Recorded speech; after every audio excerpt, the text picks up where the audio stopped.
You can find eerie stories in almost every corner of these isles, thanks to its long and often bloody history.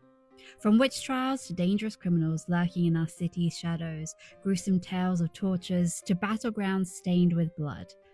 And all that history leaves ghostly footprints on our present.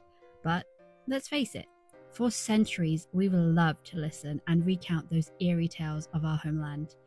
In books, on screens, but the oldest and my personal favourite is oral storytelling.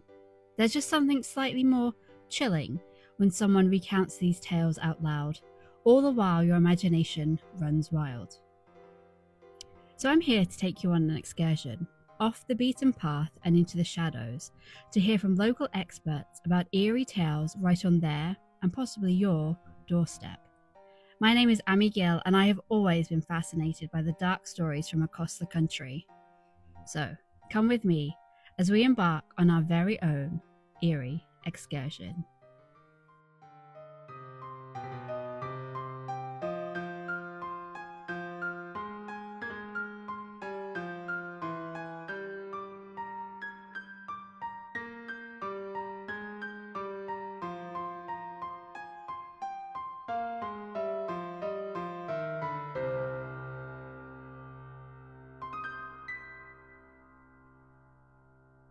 For our first ever Eerie excursion, I won't be travelling far. In fact, I'm in my hometown of Northampton. Now, Northampton sits at the heart of the country, and as I constantly tell people, it's about halfway between Birmingham and London. Now, because of its central location, kings and queens would often rest here in the many stately homes in the countryside on their way further north. We're most famous for our shoes, shout out to the cobblers, but my pride and joy is telling people that Kinky Boots is set near where I used to go to ballet as a child. But for those paying close attention to British history, you'll know that it was a parliamentarian stronghold during the English Civil War. In fact, we're all convinced it's the main reasons we'll never achieve city status, despite our size. Well, conspiracy theories aside, I really could talk this whole podcast about the history of Northampton, but I think it's best we leave that up to the expert. Okay, I'm Adrian Perkins, and I'm a writer, paranormal investigator, historian. I've done children's books and history books, and for the last 30 years, I just love the history of Northampton and the paranormal side of it as well. Now, I met up with Adrian at the All Saints Church, which sits at the heart of Northampton Town Centre. When you go into the history of Northampton, it's a fascinating history because when it was a Saxon town, it was a lot smaller than you see today. When the Normans came, William the Conqueror came, it was Simon de Sinless who actually built the town walls. He built some prior and convent of St Andrews. He built other churches. He built the castle. He redid All Saints Church and St Peter's Church as well. And people don't understand the expansion of Northampton. The town walls grew and grew and grew over the years, and going back to 1239, I believe it was, it was the brother of Henry III who came into this church and he swore an oath with other barons and knights. They placed their swords on the altar and they swore an oath that they would not wage war on anyone until they reached Palestine. I mean, when you think about that, we think about going on holiday and stuff like that today. These are medieval times. It takes a long time to get anywhere. And when they say they wouldn't wage war on anybody, it meant that they would not enter into skirmishes or anything like that. They swore an oath on that until they got to Palestine. Then they would wage war. It is a very, very strange thing to think about, but that's how important Northampton was. Kings and queens came here and held parliament, and although the castle didn't last very long within the history of Northampton, the actual town itself grew and grew, and the church and the ecclesiastical side of Northampton was huge. They had different fractions of religions all over the place. It was a big mix of different religions. But in the early days, it was mainly run by French. The Bishop of Lincoln held what's it called, the Diocese of Lincoln, held power in Northampton. And when the French were running the priories, it didn't sit well. So there was a lot of conflict when it came to that. But no, I mean, Northampton itself grew and grew. And then obviously the Great Fire of Northampton, 1675. 11 people died in that fire. 700 families were displaced. And the fire raged so fiercely. A lot of people went to the market square and escaped through the Welsh House in the corner as you're going into the Grosvenor Centre. It's still standing there today. That's where they escaped, through there. And after the fire, it was King Charles, basically, that's Charles II. Let's put it this way, he didn't favour Northampton because they were parliamentarians during the war, the Civil War. So he did help them.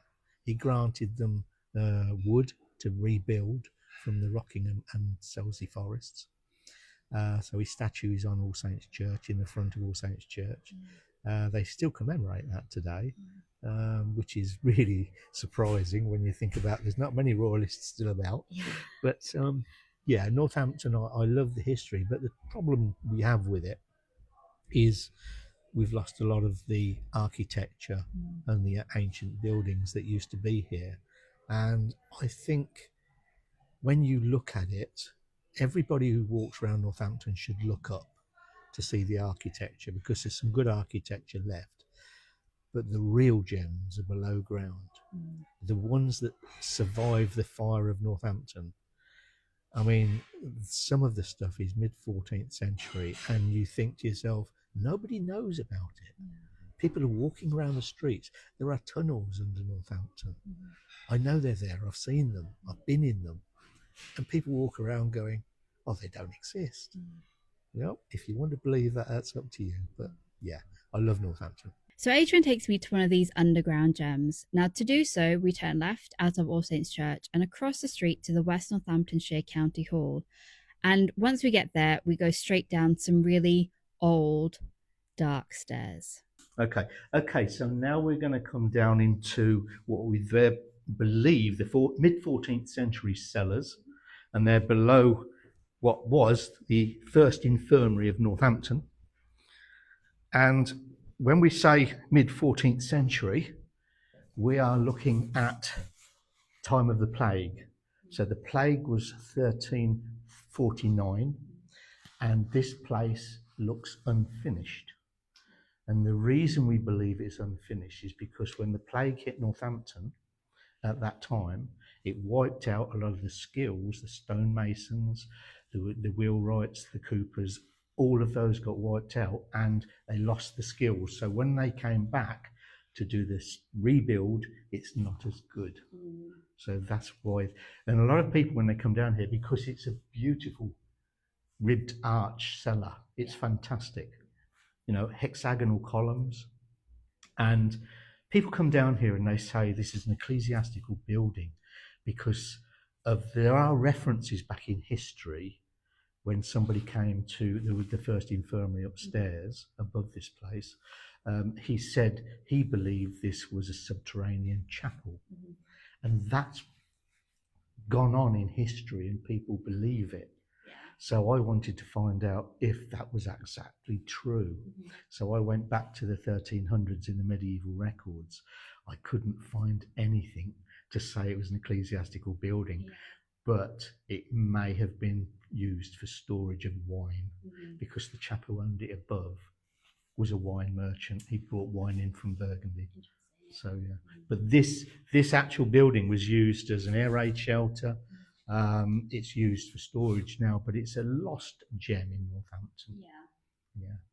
And when I actually came down here the first time, when Richard Blackley allowed me to come down, I had the key, and you have to lock the door behind you because otherwise people coming in can fall down these stairs. It's a steep flight of stairs.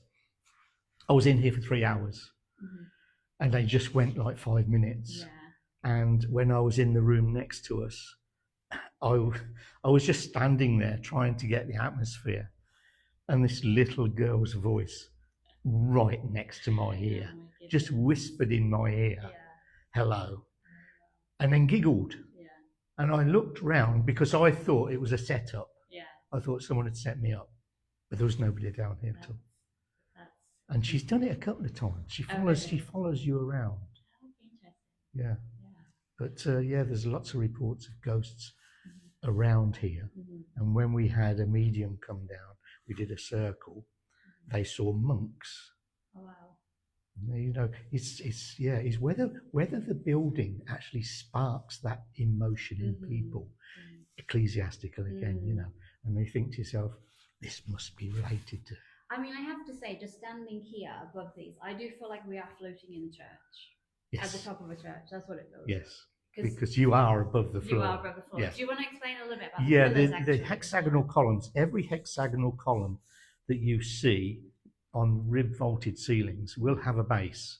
It comes out and steps down, a couple of steps down. These have none. There's no visible supports to these whatsoever in the whole cellar complex.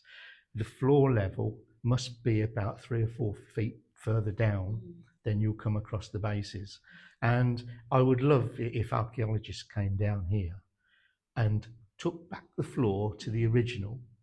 If they found interments, graves, then it's ecclesiastical building. But sadly, that's a long way off. But I would love it to happen. Yeah. I mean, fingers crossed. It would be great to figure out what these cellars were. Yes, it would. And there is speculation all over the place. I mean, I've just written that book about the history of Northampton, especially this place here, and everybody said about George Rowe. It wasn't called George Rowe before the 17th century. It was called Spicer's Row. And as soon as you get that into the history records, it opens a door that allows you to search all these tenements along here. It's a fascinating thing. It is an absolutely. I mean, I've always been fascinated by the history of this town. Being from here, you know, it's insane. Yeah, I mean, the history of Northampton is absolutely fantastic. I mean, we've just come, met you at All Saints Church there, right?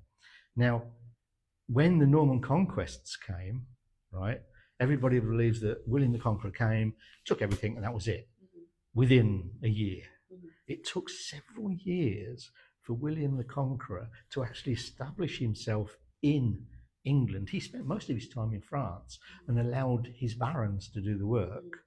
And then he came and he became king. And he had a follower called Simon de Sinless.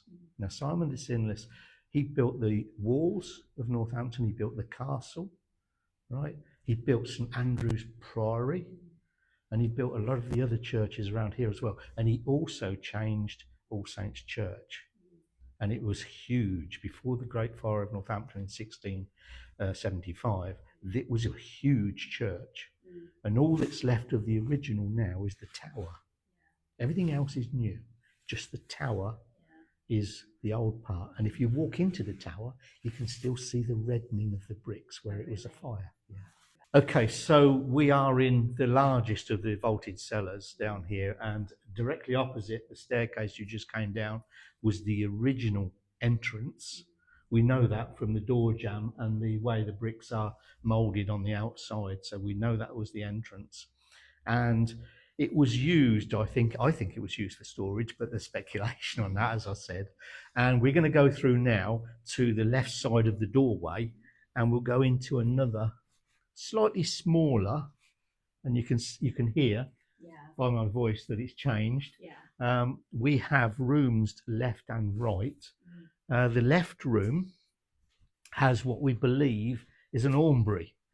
An aumbrey in medieval terms is a cupboard, but a lot of people attribute it to ecclesiastical buildings again, aumbrey, to put all the church valuables in. Now, we know from looking at it that it was 2 doors, there was 4 hinges and a central shelf. what happened afterwards when this place actually became a pub in 1433, it was called the Tabard. Okay. They built wine racks over what was the Aumbry door. So we know that the wine racks are not original because it covers what was there before. Okay. Opposite. Sorry, just you said this building is a pub. Do you mean the building above us or these cellars? It's the same. Yeah. Exactly the same. Okay, yeah, the building above became the Tabard in 1433. Now, before that is the grey area. That is the grey area where everybody's searching for that Holy Grail. Yeah. I mean, I did 2.5 years of medieval research and we still can't find it. Yeah. It was annoying. But, I mean, a lot of these rooms, we believe, weren't here in the original. We believe it was open. All you had was the columns.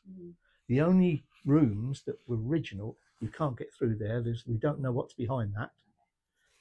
You go into here, these are smaller arches than what you see in the other parts of the building. And the columns are a lot shorter as well. So we believe these were rooms for people to stay in. This room and the next in the other way there, right? I mean, again, if you look at it, it's beautifully built. Someone spent a lot of money on this, and if you look behind you, there is modern brickwork filling that arch. That would have been completely open. And if we go up these stairs that were put in during the war, because it was an air raid shelter, you'll see another arch which would have been open. Yeah. And you notice this little arch? Yeah.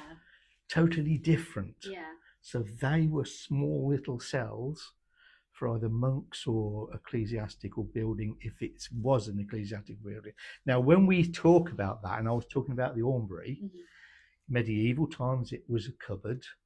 If this was a merchant's house and he imported wine, he would want somewhere to put ledgers and things like that. He would just use it as a cupboard. Yeah.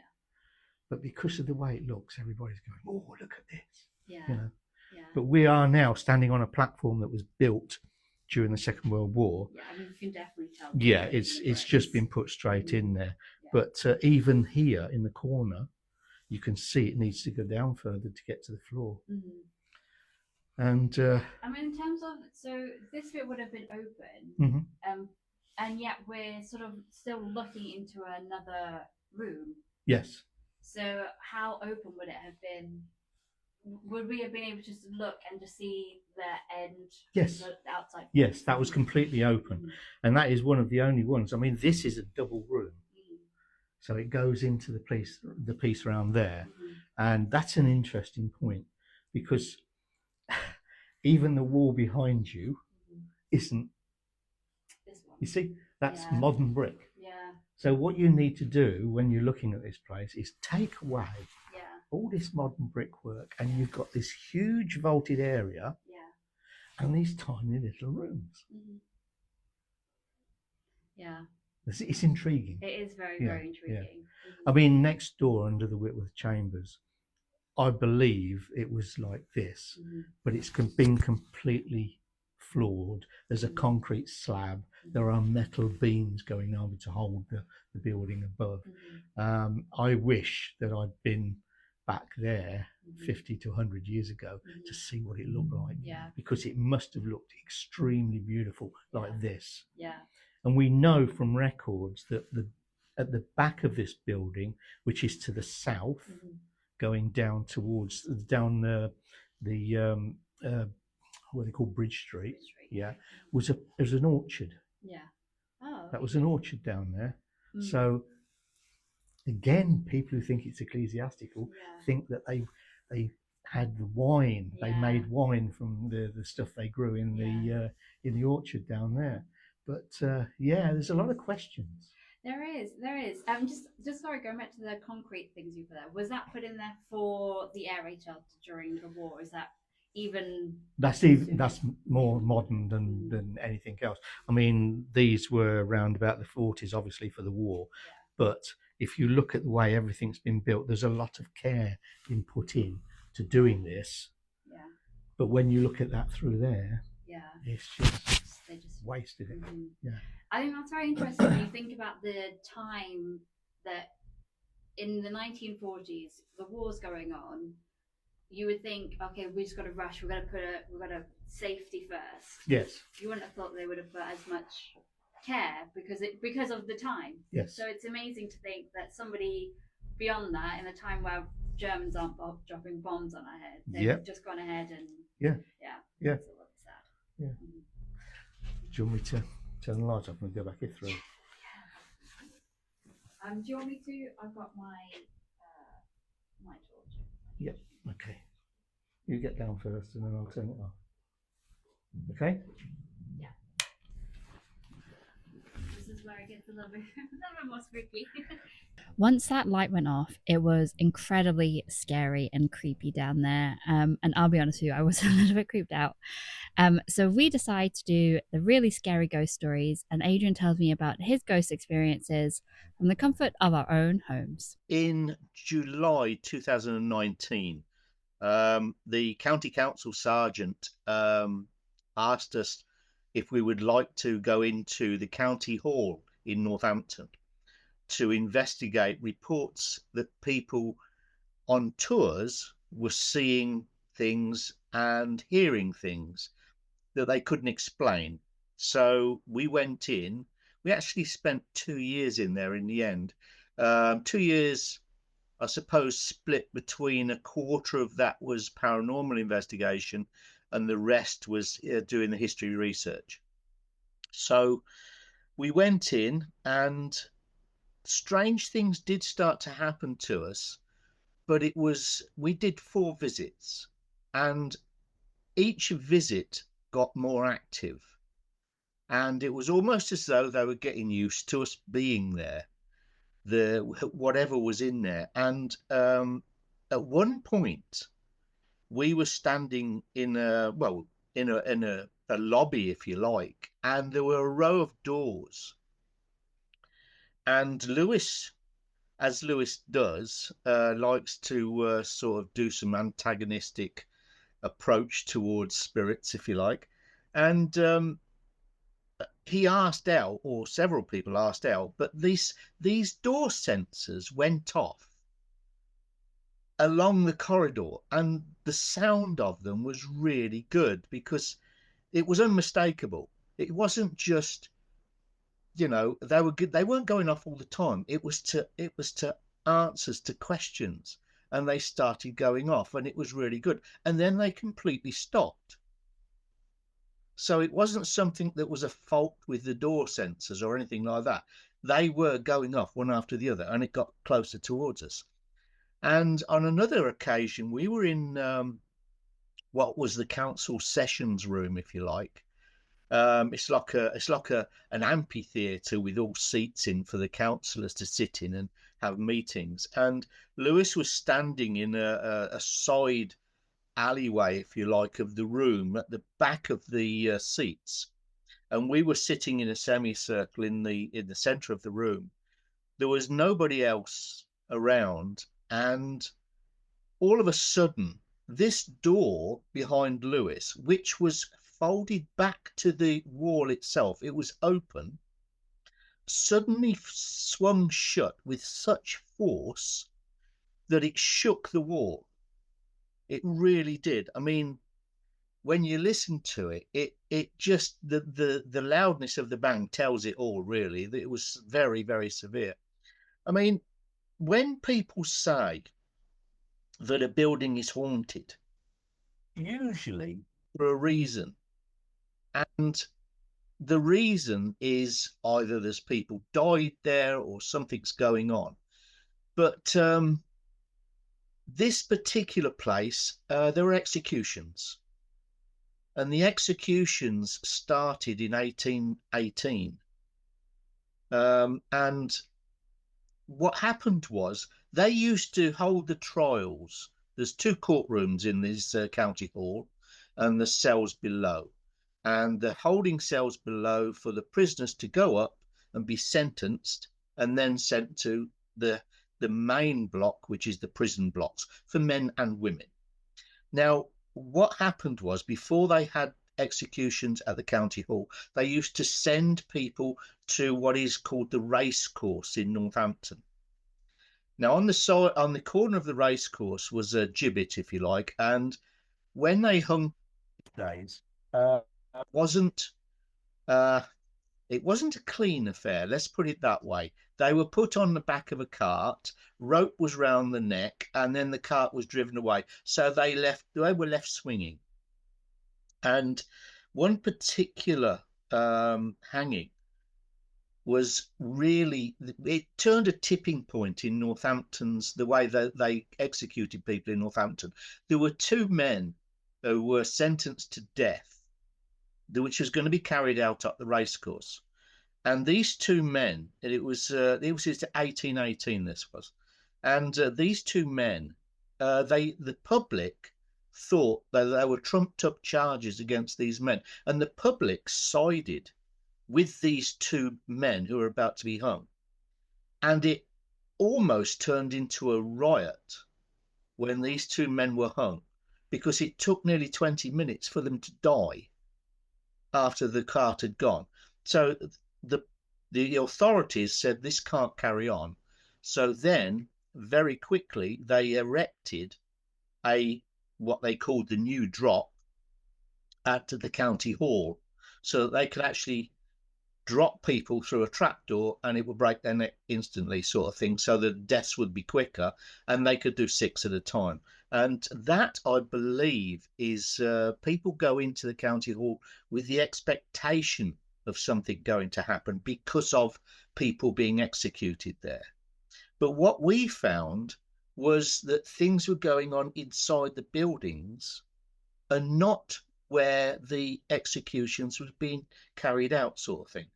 I mean, the last person, or the last female to be executed at the county hall, was Elizabeth Pinkard. Now, that was in 1852, okay?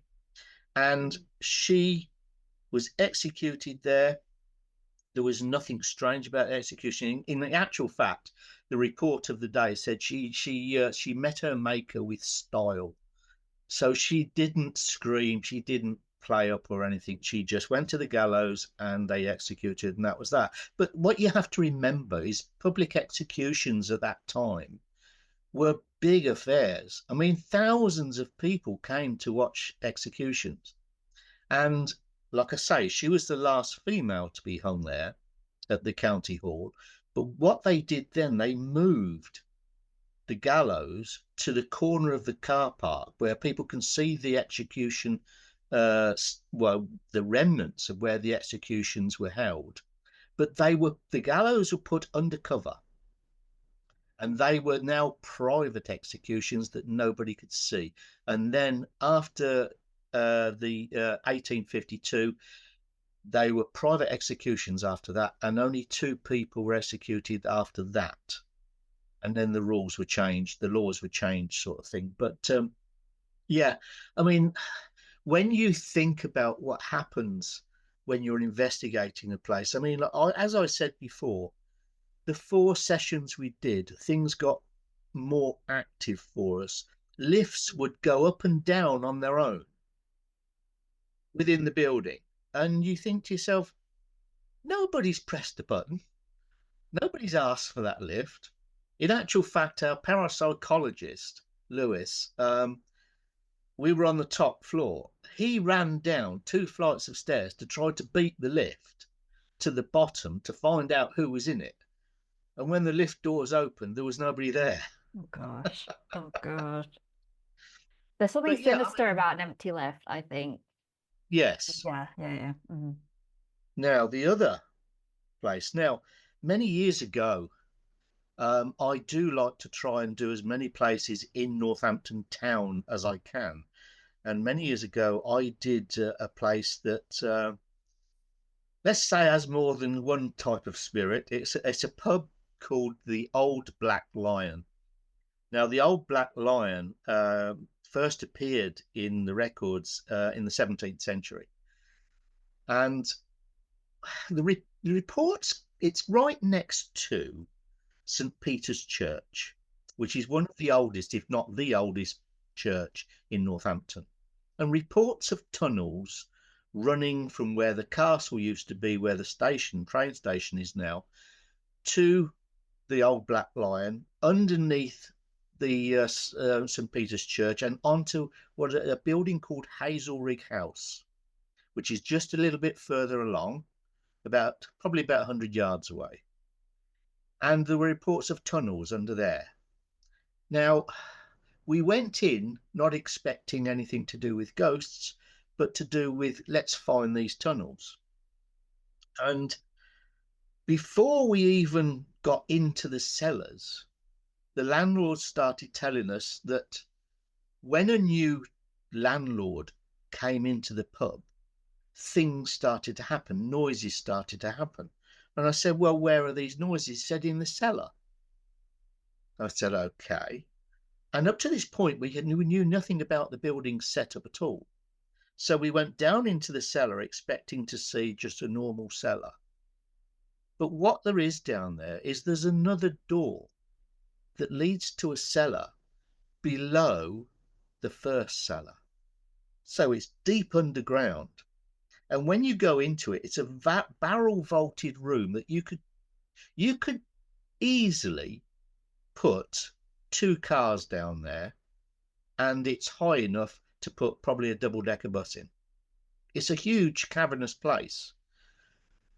But the reports were that these landlords were hearing these noises early hours.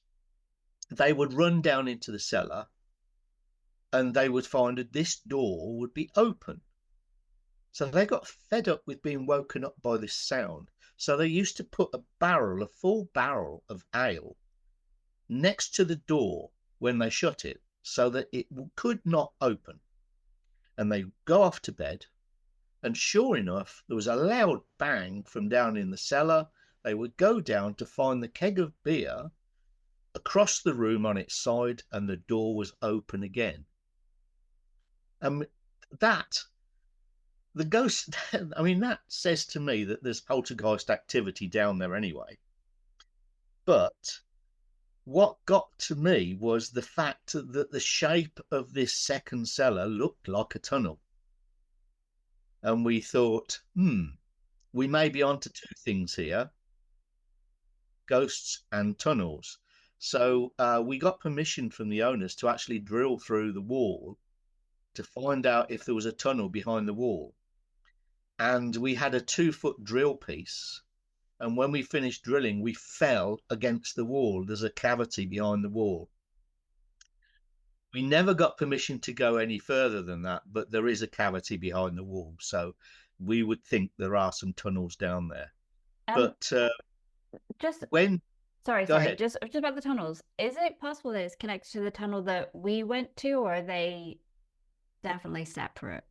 Separate, okay. Definitely separate, yeah. And we couldn't understand exactly why anybody would put a tunnel there, because to build something like that would take an engineering feat, which was huge, especially if it came from the castle. But no, the other ghost stories that were going on in that pub were unexpected, if you like. I mean, we like to record everything we do. And the landlord invited us up to his private rooms upstairs where he lived. And he had to leave us up there. And we were just walking around and just chatting to each other. Myself and Lewis, we were just chatting to each other, not really picking up on anything. But when we replayed the recordings, there was somebody whistling on there.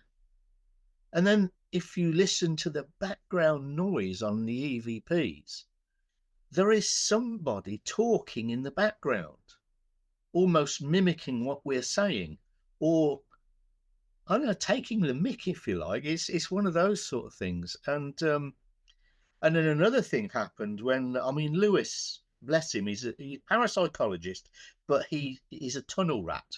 He will go down cellars and he will go into lofts. And this pub had quite a large loft, which was empty. We were quite surprised. There was nothing up there. But he was walking across the joists of the loft towards the front of the pub. and something was thrown at him. And when he looked, it was a child's toy of a little trike, a little bike, and it was just a little toy that was made out of wood. And we decided to leave it there. We didn't want to disturb anything else. We decided to leave it up there. And then we left and went back downstairs. And we did several talks in the function room at the top of the pub. And we had an audience there that was quite keen to go and see this cellar.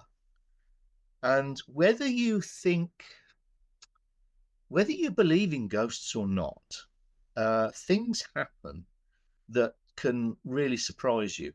And Lewis is on the lines of, they've come for a ghost story, a ghost talk. They're in a place that's haunted. They're going to see ghosts. And yes, that suggestion is there. But people started seeing people in the cellars and hearing noises. Now, it's one of those things where you can look on both sides. You can look on the parapsychologist side, the scientific side, and psychology, or you can look on the spiritual side of things. But when you have things happening to a group of people, we were taking groups down on separate, they weren't talking to each other. They were taking these groups down, and things were happening, and they were being repeated for different groups. So when we eventually asked them to write down what happened to them, we were getting matches of activity. So it was quite interesting. Is there any theory behind who the ghosts of the Old Black Lion pub could be? When we looked back into the history of the Black Lion, and we like to do that with all locations we go to, we've got a pair of dedicated historians that do this for us. We found that a particular family and a particular landlady, she owned more than one building along that street, if you like, and she was quite ferocious. You wouldn't want to cross her, let's put it this way. Also, sorry, do we know what time period she was around? Yes, Yeah. She was in the 1800s, so we're not talking a long time ago. We're not. It's one of those things where you can go back into the history books and find these people, but as you go through the history, they've got a ferocious one there, right, in the early days, and then you come up to the modern day, and it's still a woman landlady who's running the place, and she owned buildings around the pub. I've seen a photograph of the most recent one, and she was around the 1920s, right? Because there's like Pony and Traps and Charabangs, old, really old, almost like steam cars sitting outside the pub, and she's leaning out the window, and you wouldn't cross this lady either. We think it's to do with her. I mean, a lot of the pubs around had something called the Friendly Society. And the Friendly Society was like early welfare, if you like, for people on hard times. So the dignitaries of a town or a group of people who were quite wealthy used to put in some money to help those who weren't so fortunate. So if a woman lost a husband and couldn't manage to keep her rent, then they would supply her money for a short time until she got on her feet. That was the Friendly Society, and it operated from quite a few pubs around Northamptonshire and beyond. And we believe this lady, the most recent lady in the 1920s, we believe she was still running one of these Friendly Societies. But yeah, she was quite severe. Yeah, so it could have been down to her.